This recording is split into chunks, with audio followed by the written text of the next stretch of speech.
جب لوگ انبیاء کرام کی بارگاہ میں حاضر ہوں گے تو سارے نبی یہ فرمائیں گے ارحبوا الی غیری، آج کسی اور کے پاس جاؤ۔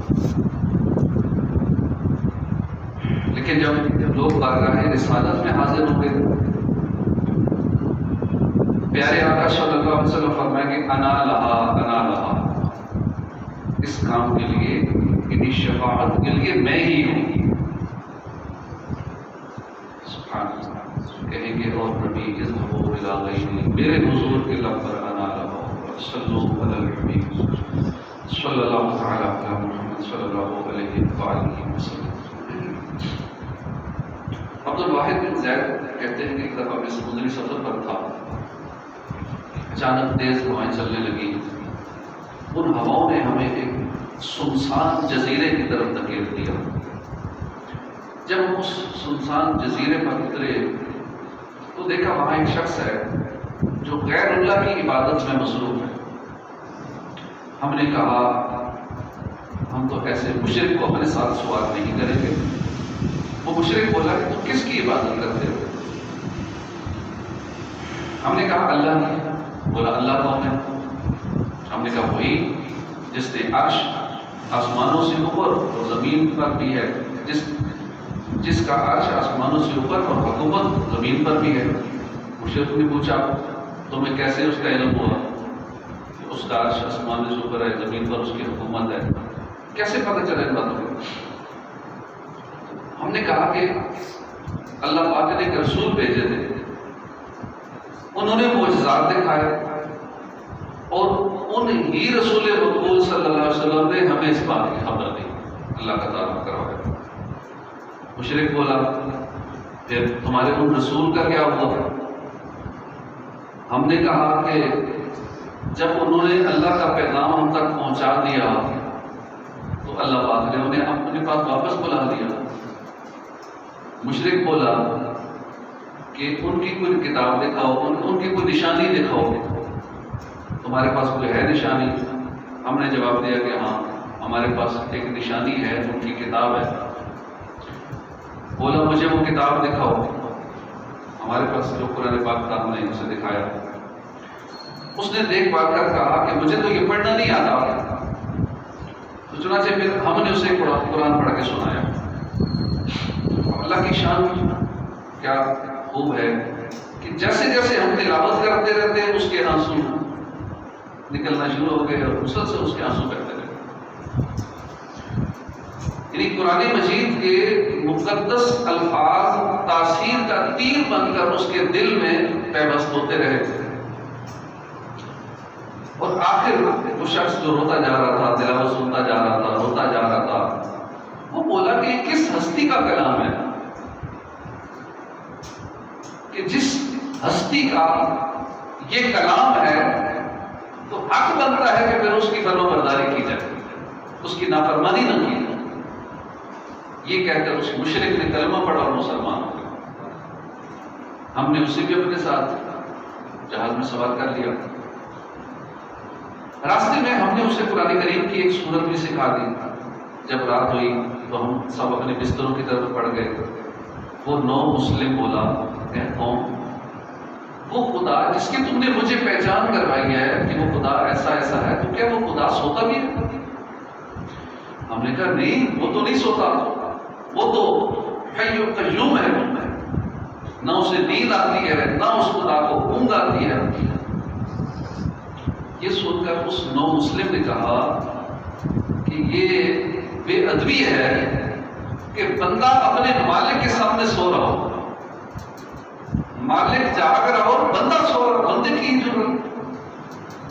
یہ کہہ کر وہ کھڑا ہو گیا، ساری رات کھڑا ہوتا رہا، عبادت کرتا رہا۔ ابھی نیا نیا مسلمان ہوئے کہ دل کی کیفیت دیکھیں، یہاں تک کہ عبادت کرتے کرتے روتے روتے صبح۔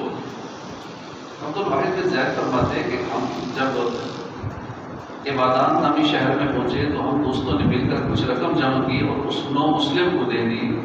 رقم دے کر وہ بولا یہ کیا؟ ہم نے کہا ہم تمہاری مدد کر رہے ہیں۔ وہ بے نیازی سے بولا سبحان اللہ کہ تم نے مجھے وہ راستہ دکھایا جو خود بھی نہیں جانتے.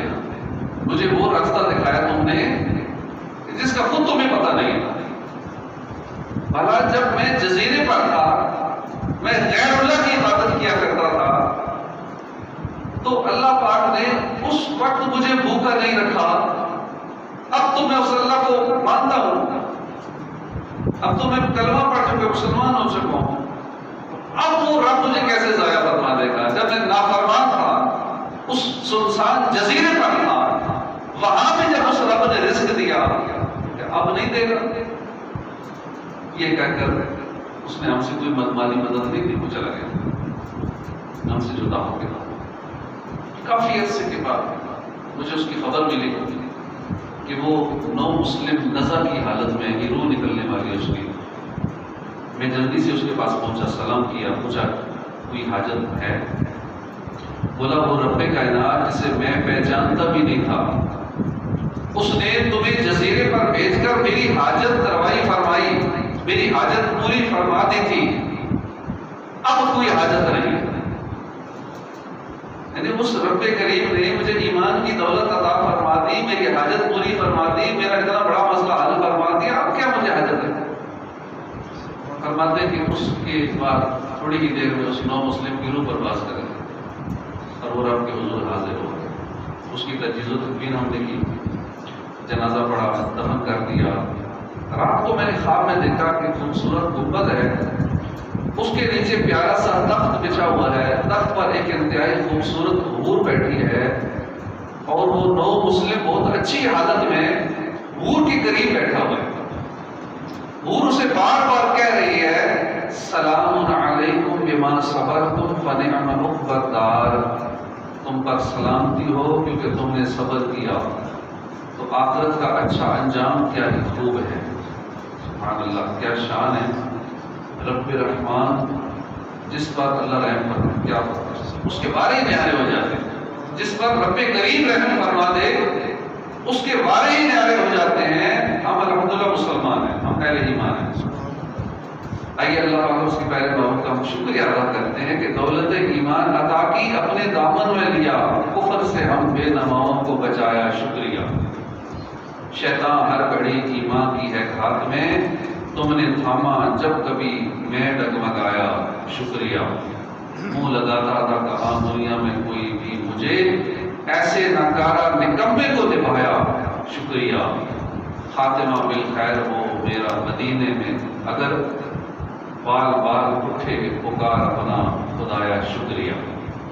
الحمدللہ ہم مسلمان ہیں اور اللہ نے محض اپنے کرم سے ہمیں ایمان کی دولت سے نوازا ہے. یقیناً یہ بہت بڑی بلکہ سب سے بڑی عنایت ہے کہ ہمیں ایمان کی دولت نصیب ہو گئی، مفت میں نصیب ہو گئی، بغیر کسی کوشش کے نصیب ہو گئی، مسلمانوں کے گھروں پیدا ہو گئی. ساری فضیلتوں، ساری عنایتوں، ساری نعمتوں کی جو اصل ہے وہ ایمان کی دولت. جب ایمان مل جاتا ہے تو تب بندہ اللہ کی رحمت کا حقدار بن جاتا ہے. جب ایمان مل جاتا ہے بندہ کامیاب ہو جاتا ہے. جب ایمان مل جاتا ہے بندہ جنت کا حقدار بن جاتا ہے. اللہ پاک ایمان والوں پر خاص کرم فرماتا ہے. ایمان والے کو پاکیزہ زندگی عطا کی جاتی ہے، ایمان والے کی نیکیاں قبول کی جاتی ہیں، ایمان والے کے گناہ معاف کر دیے جاتے ہیں، ایمان والے کی قبر جنت کا باغ بن جاتی ہے، ایمان والے کو راحت اور سکون مل جاتا ہے. ایمان والا ہی ہے جس کے لیے آخرت کی تمام نعمتیں تیار کی گئی ہیں. بے ایمان غیر مسلم لوگ تو رب کے نافرمان ہیں، اس کی رحمت سے دور ہیں، اس کے غضب کے حقدار ہیں، ہمیشہ ہمیشہ جہنم میں رہنے کے لائق ہیں. بلکہ سچی بات تو یہ ہے کہ جو بے ایمان ہے، جو غیر مسلم ہے، وہ حقیقت میں انسان کہلانے کا بھی حقدار نہیں. اللہ کریم نے قرآن پاک میں فرمایا اولئک کالانعام بل هم اضل، یہ لوگ جانوروں کی طرح ہیں. فرمایا بلکہ اس سے بھی بدتر. اللہ کا خود فرما رہا ہے کہ یہ جانوروں کی طرح بھی فرمان نہیں، اس سے بھی بدتر ہے. جس کا ایمان نہیں ہے وہ جانوروں سے بھی بدتر ہے. اور ہم لوگ انسانیت کی بات کرتے ہیں، تو انسانوں میں بھی ان کے شمار نہیں ہے. رب فرما رہا ہے جانور ہے بلکہ اس سے بھی برے بدتر. الحمدللہ اللہ پاک نے ہمیں ایمان کی دولت نصیب فرمائی. الحمدللہ ہم مسلمان ہیں. رب کریم ہمیں اس پر استقامت نصیب فرمائے. مرتے دم تک مسلمان رہنا، حالت ایمان میں قبر میں اترنا اور روز قیامت اٹھنا نصیب فرمائے. محبت میں اپنی نمایاں دکھا، نہ پاؤں میں اپنا پتہ یا الہ، عبادت میں گزرے میری زندگانی، کرم ہو کرم یا خدا یا الہ. مسلمان ہے عطار تیری عطا سے، تو ایمان پر خاتمہ یا الہ. ہمیں ایمان کی دولت نصیب ہوئی. یہ کرم تو ہو گیا. اب ایمان ملنے کے بعد ہماری ذمہ داری کیا ہے کہ جو اتنی بڑی دولت ہمیں مفت میں مل گئی، اور یہ ذمہ داری بھی اللہ ہی نے ہم پہ لگائی ہے کہ جب ایمان مل جائے تو پھر کیا ذمہ داری ہے تمہاری؟ یا ایھا الذین آمنوا آمنوا، اے ایمان والو آمنو، ایمان رکھو. یا ایھا الذین آمنوا، اے ایمان والو آمنو، ایمان رکھو. خطاب ایمان والوں کو ہے، حکم دیا جا رہا ہے ایمان رکھو. وہ پہلے سے ایمان والے ہیں، پھر اب ایمان لانے کا مطلب کیا ہے؟ جو پہلے ایمان والا ہے. یا ایھا الذین آمنوا، اللہ پاک فرما رہا ہے ایمان والوں. ایمان والے جب ہیں ایمان والے تو پھر ایمان رکھو سے کیا مراد ہے؟ اور میں تفسیر اس کی وضاحت کیوں فرماتے ہیں کہ ازدادوا فی الایمان، ازدادوا فی الایمان، کہ اے ایمان والو اس ایمان کو مزید مضبوط کرو. اللہ نے ایمان کو عطا فرما دیا، ازدادوا، مزید اس کو مضبوط کرو اس ایمان کو. کلمہ تو پڑھ لیا، اس پر استقامت کے ساتھ اب ڈٹ جاؤ، قائم رہو. کلمہ تو پڑھ لیا، اب اس کلمے کے تقاضے میں پورے کرو. کلمہ تو پڑھ لیا، یہ ایمان کے جو شعبے ہیں وہ سارے شعبے ہیں، اب ان ایمان کے شعبوں کو بھی اختیار کرو. کلمہ تو پڑھ لیا، اب ایمان میں مزید سے مزید ترقی کرتے چلے جاؤ. کلمہ تو پڑھ لیا، اب اپنے ایمان کی کمال کی فکر میں لگ جاؤ کہ اب ہم نے اپنے ایمان کو کمال تک پہنچانا. یہ شہادت کوہ الفت میں قدم رکھنا. لوگ آسان سمجھتے ہیں مسلمانوں کا، یعنی دار اسلام اللہ رسول کی محبت میں تن من دھن کی بازی لگا دینے کی جگہ ہے. یہ وہ میدان ہے جہاں پہنچ کر سب کچھ رب کے نام پہ قربان کرنا ہوتا ہے. یہ مسلمان ہونا آسان نہیں ہے، اس میں اپنے رب کے نام پہ ہر چیز قربان کرنے کے لیے ہر وقت تیار رہنا ہوتا ہے. لوگ اسے آسان سمجھتے ہیں. یہ شہادت کوہ الفت میں قدم رکھنا لوگ آسان سمجھتے ہیں مسلمان. اے عاشقان رسول، جس نے کلمہ پڑھ لیا، سچے دل سے پڑھا، اب اگر وہ مرتے دم پر اس پر قائم رہتا ہے، حالت ایمان ہی میں وہ قبر میں اترتا ہے، وہ جنت کا حقدار تو ہے، مگر فضیلت اس میں ہے کہ بندہ اس کلمے کے تقاضوں کو بھی نبھائے. جنت ایمان کے ذریعے ملتی ہے، مگر جنت کی جو درجات ہے نا، اعلیٰ درجات، جنت الفردوس، یہ ساری چیزیں یہ بلندی ایمان کے کمال اور اس کے تقاضوں پر عمل کر کے نصیب ہوتی ہیں. بندہ کہ میں صرف کلمہ پڑھ لوں اور باقی کچھ بھی نہ کرو، کوئی نیکی نہ کرو، کوئی عبادت نہ کرو، مفت میں سارے درجے مل جائیں، ایسا نہیں ہے. ٹھیک ہے، جنت میں تو پہنچ ہی جائیں گے، لیکن جنت کے اندر بھی بڑے بڑے درجے ہیں. ایک درجہ زمین و آسمان کے اندر ڈفرینس ہوگا اس میں. اور یہ درجات دنیا میں رہ کے حاصل کرنا بڑا آسان ہے، لیکن ہماری توجہ نہیں ہوتی. ہم اور کاموں میں ٹائم ویسٹ کر دیتے ہیں اور اپنی آخرت کے درجات کے لیے کوشش نہیں کرتے، وقت فضولیات میں برباد کرتے رہتے ہیں. تو درجات جو ملے گی جنت کے اندر، یہ جنت الفردوس ملے گی. یہ جنت الفردوس کے اندر آقا کا پڑوس نصیب ہونا ہے، اس کے لیے کچھ کرنا پڑے گا. ہم اگر غور کریں تو ہم میں سے زیادہ تر صرف اس لیے مسلمان ہیں کیونکہ مسلمانوں کے گھروں میں پیدا ہوئے، اس لیے مسلمان، ماں باپ مسلمان تھے. یہ بھی اللہ کی بڑی نعمت ہے، اللہ کو بہت کرم ہے، شکر ہے مسلمانوں کے گھروں میں پیدا ہو گئے. ہمیں یوں ایمان تو نصیب ہو گیا نا کسی طرح، بچپن ہی سے ہمیں کلمہ نصیب ہو گیا. غیر مسلم گھرانے میں پیدا ہوتے تو نہ جانے کہاں کہاں ذلیل و خوار ہوتے. یہ تو اس رب کا کرم ہے. مگر سوچنے کی بات ہے، مثال کے طور پر ایک آدمی ہے، اسے اپنے والد کی وراثت سے 1 کروڑ روپے ملا. کیا سمجھتے ہیں کہ وہ اس کروڑ کو